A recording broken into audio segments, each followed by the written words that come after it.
Hello po, isang magandang araw po sa ating lahat and kumusta po kayo? Ako po si Ate Mel and sa lahat po ng mga nandito ngayon, hello po lahat po ng Capricorn and shout out po sa lahat po ng mga tao na nasa ibang bansa, no?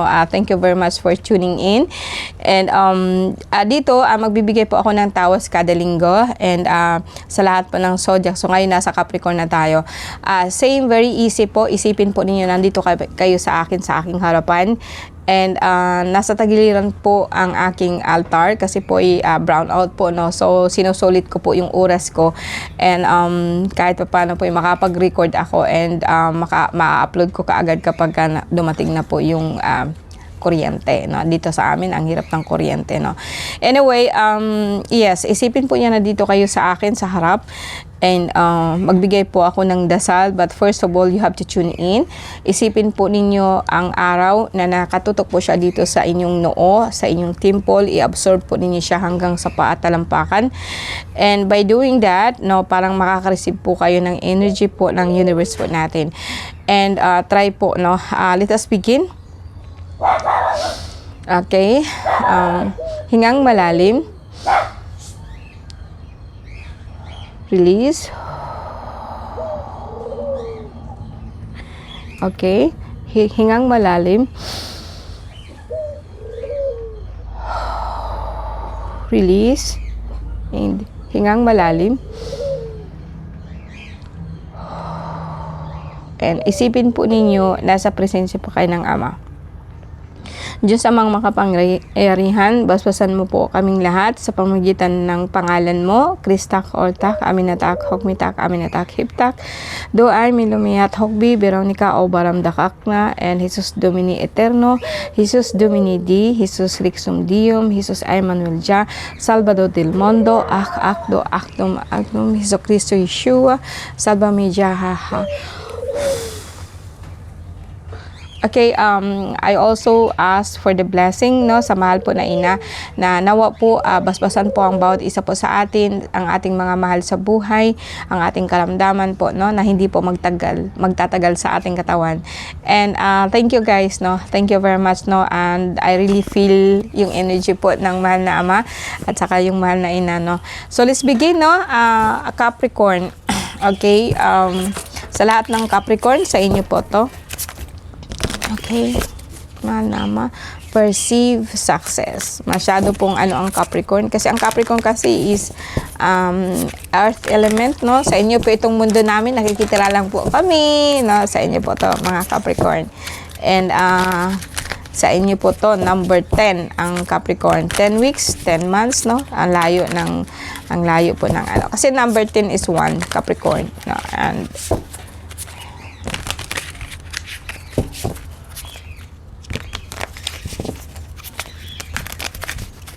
okay.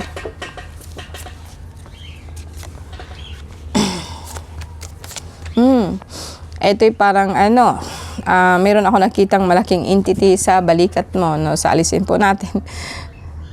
Okay guys, ang nakikita ko dito is like may nararamdaman po kayong panghihilo. Minsan po talaga mabigat po yung nararamdaman nyo. Alam niyo kung bakit, kasi sa pamilya, sa bahay niyo, ginagawa niyo lahat, no? And unburden po, no? Ibaba po talaga, isipin po niyo, ibaba po niyo yung mga daladala niyo. Kasi mabigat po yan, no? Hindi po yan para sa inyo lahat, no? And wag mong akuin ang lahat ng responsibilidad sa buong pamilya, no? And talagang mabigat po yan. Akuin mo yung responsibilidad mo sa mundo na kung saan kailangan mong maging ikaw yun, maging ikaw kung sino ka, kung ano ka. But then yung pasanin po ng iba, bayaan mo silang ng karma nila. Yung baga sa akin, bayaan mo silang matuto, no, para kahit papaano po magkaroon ka ng medyo magaan-gaan po na pakiramdam. May nakita ako ditong medyo mataas ang uric acid mo, sa ngayon meron kang UTI. Para kasing naglalagablab yung itong ditong mo, parang naglalagablab itong pang-upo mo, yung balakang mo talaga po siyang masakit, parang mainit po siya lalo po kung nakahiga ka. And may nakita din po akong pananakit po ng balikat, tiyan, and gusto mong lumipat po sa ibang work. Okay, and so magbibigay po ako ng 3 spread para makuha natin lahat.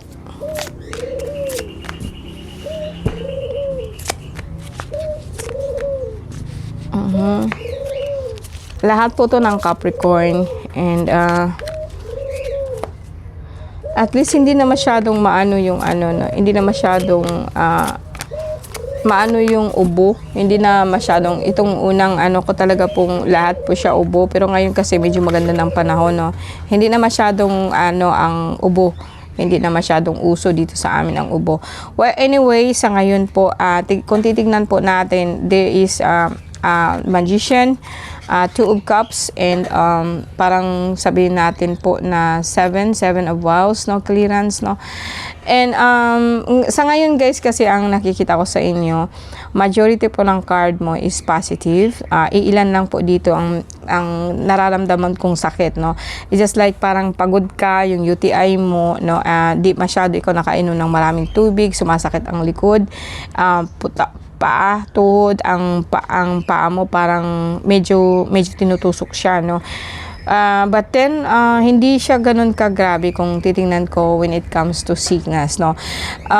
Mabigat lang ang pakiramdam mo actually dahil sa parang pamilya, then you are thinking po, lilipat ka po na ibang work, and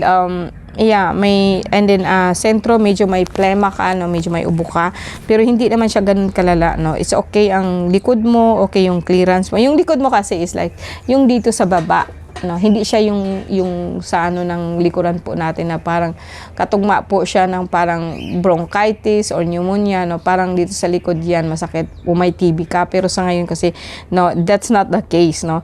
Ang masakit na likod mo is yung sa balakang banda, no? And yan dahil po sa medyo may infection ka, may UTI ka, no? And paa mo medyo nagsabay-sabay to, but I will not say na talaga pong grabe ka, kasi may nakikita po ako dito na nag-o-okay naman siya katabi nung sakit, okay naman ang kasunod. So on and off ang sakit mo, parang majority nito is like pagod ka, no? And stress, pag may nakita din po akong parang yung pasma, no? Ganon. And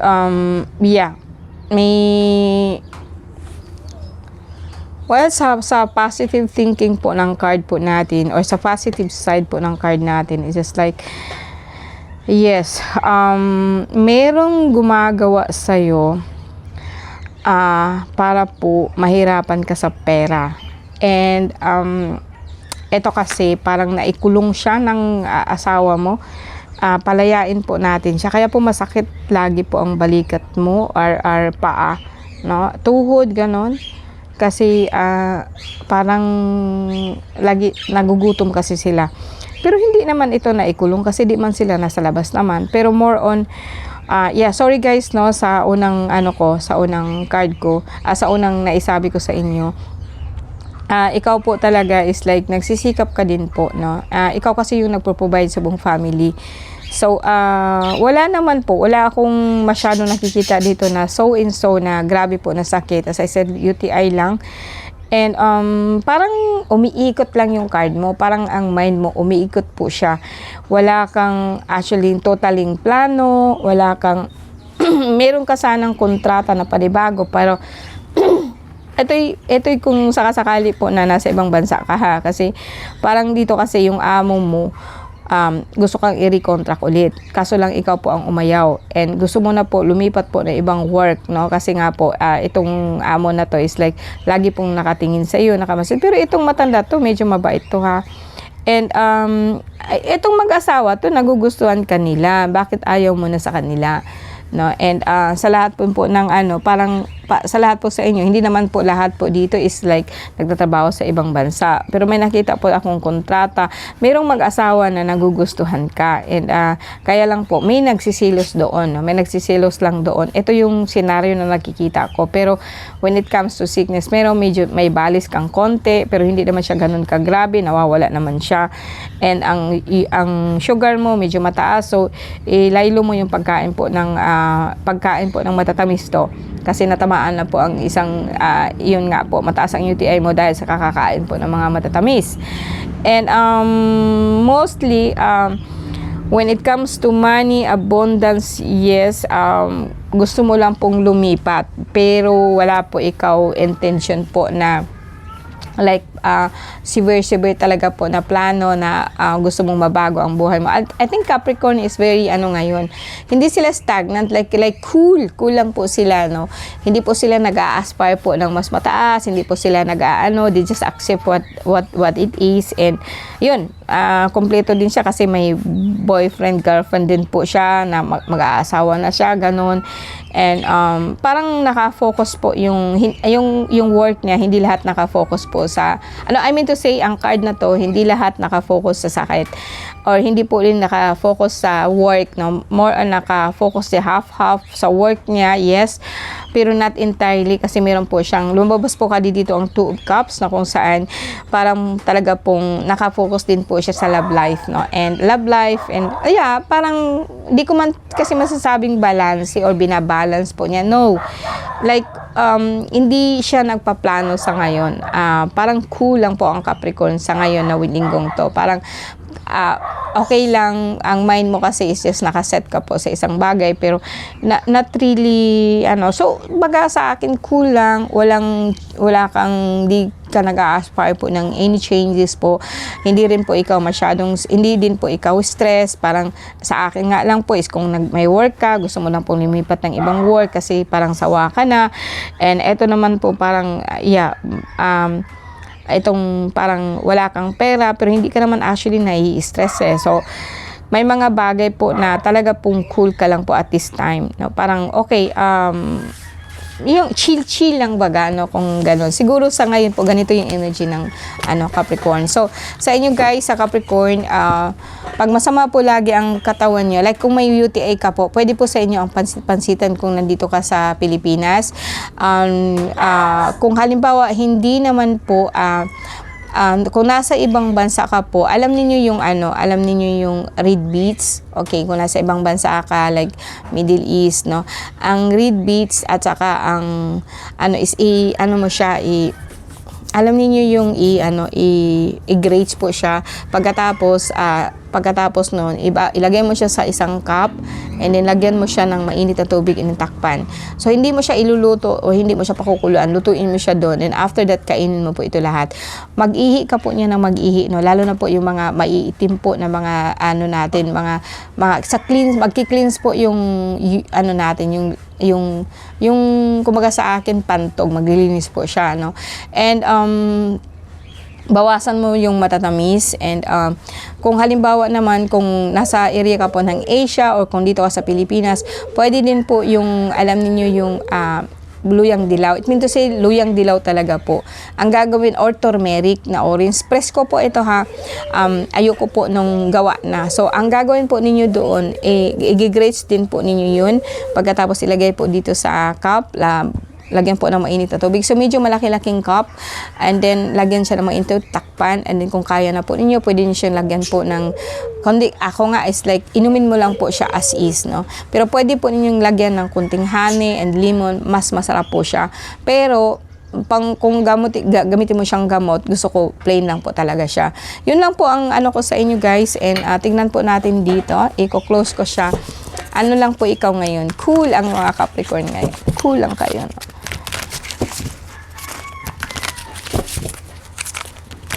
Tingnan natin, no? This is Gaia, no? Sa susunod, parang i-introduce ko ito sa inyo, is about self-empowerment.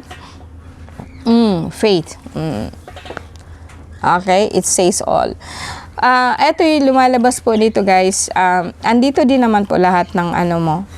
If you could see sa lahat po ng Dreams of Gaia na deck, bawat card po kasi neto, makikita po ninyo na wala po ikaw kasama. Ang lahat po ng nandito is like all animal elements. Nandito yung instinct, which is the dog, wolf mo. Nandito din po yung, alam niyo yung stork, na kung saan talaga pong nagsisimbole po. Sa Lenormand, ang stork kasi means movement, no? And nag-iisip ka po talaga na papunta ka doon because you are but then sa ngayon nakasakay ka po, 'di ba? Nakasakay ka po sa element ng water, which is turtle. may nakita din po akong yung parang stork nga siya, no, yung mahaba ang leg, which is bird, symbolize po siya ng air, and then lion, and then may nakita din po ako ditong dog, which is actually all symbol of kumbaga sa akin talagang kalma ka lang kasi nakasakay ka po sa nakasakay ka sa turtle, and turtle is, alam niyo naman po, the slow moving, parang kuminsan po talagang lagi pong nakadapa, nagpapahinga. Baka naman po guys, ang Capricorn ngayon is like resting. Well, ito ang pinaka magandang word dito. Although, sabihin po natin, yung alam niyo yung batas po ng Tao Ching na kung saan let it be, kalma kayo, and hindi ninyo siya ginagawa ng paraan, and just let it be. Pero yung mind ninyo is control po ninyo ang lahat po ng ikot po ng pag-iisip po natin, no? And it's a very good energy. I will not kasi ako nga po yung Gemini, so lagi pong kung saan napupunta sa mind, no? Pero yung kayo po sa ngayon Capricorn is very very calm, parang napakakalma ninyo, and pero may tiwala po kayo na everything will going to be okay.